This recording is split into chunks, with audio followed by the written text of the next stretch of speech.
కమలాక్షునర్చించు కరములు కరములు, శ్రీనాథు వర్ణించు జిహ్వా జిహ్వా, సురరక్షకుని చూచు చూపులు చూపులు, శేషసాయికి మొక్కు శిరము శిరము, విష్ణునా కర్ణించు వీణులు వీణులు, మధువైరి రవిలిన మనము మనము, భగవంతు వలగును పదములు పదములు, పురుషోత్తముని మీది బుద్ధి బుద్ధి, దేవదేవుని చింతించు దినము దినము, చక్రహస్తుని ప్రకటించు చదువు చదువు, కుంభినీదవు చెప్పెడి గురుడు గురుడు, తండ్రి హరిచేరుమనియడి తండ్రి తండ్రి, హరిచేరుమనియడి తండ్రి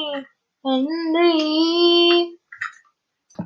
ఈ పద్యం యొక్క భావం ఏమనగా, పద్మాక్షుని పూజించే చేతులు మాత్రమే చేతులు, లక్ష్మీసుని కీర్తించే నాలుకే నాలుక, దేవేశుని చూసే చూపులనే చూపులు, నారాయణుని మొక్కే శిరస్సు మాత్రమే శిరస్సు, హరిని విన్నపించే చెవులే చెవులు, మాధవుని యందు లగ్నమయ్యే మనస్సు మాత్రమే మనస్సు, భగవంతునికి ప్రదక్షిణలు చేసే అడుగులే అడుగులు, ఆదిపురుషుని మీద లగ్నమయ్యే బుద్ధి మాత్రమే సుబుద్ధి, పరదేవతను ధ్యానించే రోజు మాత్రమే మంచి రోజు, చక్రపాణిని తెలియజేసి చెప్పేది మాత్రమే అసలైన విద్య, విశ్వంభరుని వివరించే వాడే సద్గురువు, వైకుంఠుని దగ్గరకు వెళ్ళమని వాడే మంచి తండ్రి.